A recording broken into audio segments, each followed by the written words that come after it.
Assalamualaikum warahmatullahi wabarakatuh. Kaum muslimin dan muslimat rahimakumullah. Pemahaman kaum Wahabi atau yang dikenal juga dengan kaum Salafi tentang masalah bid'ah adalah pemahaman yang keliru. Mereka telah membuat pemahaman versi mereka sendiri yang berbeda dari pemahaman para ulama yang benar.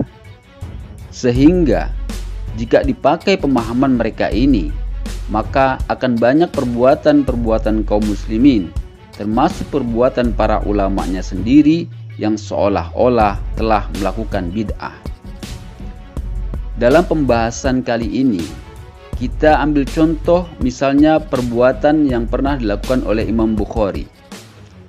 Diriwayatkan bahwa beliau, Imam Bukhari, pengarang kitab hadis Sahihul Bukhari yang terkenal itu, pernah mengatakan, "Ma wada'tu fi kitabis sahih hadisan illa ghtasaltu qabla zalika wa shallaitu rak'atain." Artinya, tidaklah aku meletakkan atau tidaklah aku menuliskan sebuah hadis dalam kitab sahih, yakni kitab Sahihul Bukhari, kecuali aku mandi terlebih dulu dan melakukan sholat 2 rakaat. Pernyataan ini bisa kita jumpai antara lain dalam kitab Tarikh Baghdad jilid 2 halaman 322, juga di kitab Tobaqatul Hanabilah jilid 1 halaman 274, kitab Tahzibul Kamal jilid 24 halaman 443, dan masih ada juga kitab-kitab lain yang memuat pernyataan Imam Bukhari ini.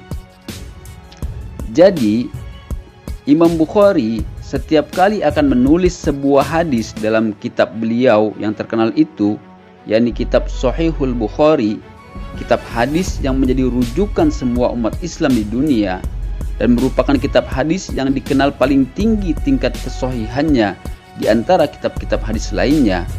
Beliau mandi terlebih dulu dan melakukan sholat 2 rakaat. Jadi setiap kali menulis satu hadis di kitab itu, beliau mandi dulu dan sholat 2 rakaat. Nah, coba kita perhatikan. Jika kita pandang perbuatan Imam Bukhari ini yang mandi terlebih dahulu dan sholat 2 rakaat setiap kali akan menulis sebuah hadis, maka kalau diukur atau diterapkan pemahaman bid'ah versi Wahabi, tidakkah perbuatan Imam Bukhari ini adalah sebuah bid'ah? Coba silahkan dijawab dengan jujur. Melakukan mandi dan sholat 2 rakaat setiap kali akan menulis hadis. Dari mana dalilnya? Ada nggak dalil yang menyatakan perbuatan yang seperti ini? Misalnya hadis Rasulullah yang nyuruh setiap kali kamu akan nulis hadis, maka lakukanlah mandi dan sholat dulu 2 rakaat. Atau Rasulullah sendiri pernah tidak melakukannya? Atau para sahabat Nabi juga, pernahkah para sahabat Nabi melakukan perbuatan yang seperti ini? Berarti Imam Bukhari telah melakukan bid'ah.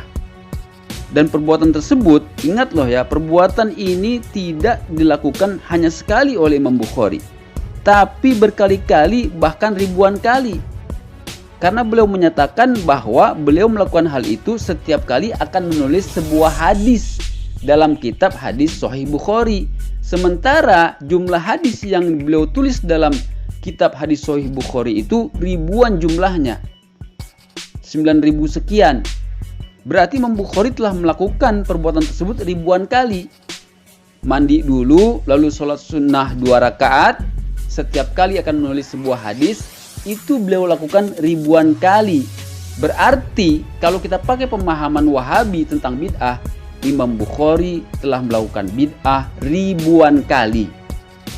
Nah, apakah pemahaman seperti ini tidak berbahaya?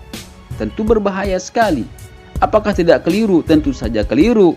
Kenapa kita bisa pastikan bahwa pemahaman bid'ah versi Wahabi ini keliru? Karena perlu kita ketahui bahwa riwayat Imam Bukhari yang telah melakukan mandi terlebih dulu dan melakukan sholat 2 rakaat dulu setiap kali akan menulis sebuah hadis di kitab Sahih Bukharinya itu adalah riwayat yang sahih dan ditulis oleh banyak ulama di kitab-kitab mereka. Jadi tidak ada alasan bagi Wahabi untuk menolak riwayat ini. Mengatakan nggak sahih atau apa, tidak ada alasan lagi. Karena ini riwayat yang sahih, diakui oleh para alim ulama dan ditulis oleh para alim ulama di kitab-kitab mereka. Dan yang paling penting kita perhatikan juga adalah perbuatan Imam Bukhari ini, yang mana tidak ada contohnya dari Rasulullah, tidak juga ada contohnya dari para sahabat, itu ternyata tidak pernah disalahkan oleh para ulama. Tidak ada satupun ulama yang menyalahkan perbuatan Imam Bukhari ini, menuduhnya bid'ah, sesat, atau lain sebagainya.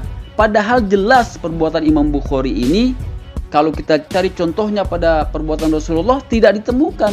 Kita cari contohnya dari perbuatan sahabat, juga tidak ditemukan. Lalu apakah perbuatan Imam Bukhari ini bid'ah? Kalau menurut pemahaman versi Wahabi, tentulah perbuatan Imam Bukhari ini bid'ah. Tapi kalau perbuatan Imam Bukhari ini bid'ah, tentulah para ulama akan menyalahkan perbuatan Imam Bukhari ini. Tapi nyatanya para ulama tidak ada yang menyalahkan perbuatan Imam Bukhari ini. Tidak ada yang mengatakan bahwa perbuatan Imam Bukhari tersebut adalah perbuatan bid'ah, sesat, masuk neraka, dan lain sebagainya. Ini membuktikan bahwa pemahaman Wahabi atau Salafi tentang bid'ah memang telah keliru, dan mereka harus segera bertobat dari kekeliruannya ini agar dosa mereka akibat mengajarkan pemahaman yang salah atau keliru tersebut tidak terus bertambah. Ingat, bukan hanya amal soleh yang bisa terus mengalir pahalanya, tetapi sebuah kesesatan atau kesalahan pun juga bisa terus mengalir dan bertambah-tambah dosanya jika kesalahan itu diikuti dan diteruskan oleh orang-orang lainnya. Berapa banyak orang yang mengikuti kesalahannya, berapa banyak orang yang meneruskan kesalahan tersebut, maka sebanyak itu pula lah dosanya itu akan terus mengalir dan bertambah-tambah terhadap pelakunya. Demikianlah bahasan kita kali ini. Semoga bermanfaat. Wassalamualaikum warahmatullahi wabarakatuh.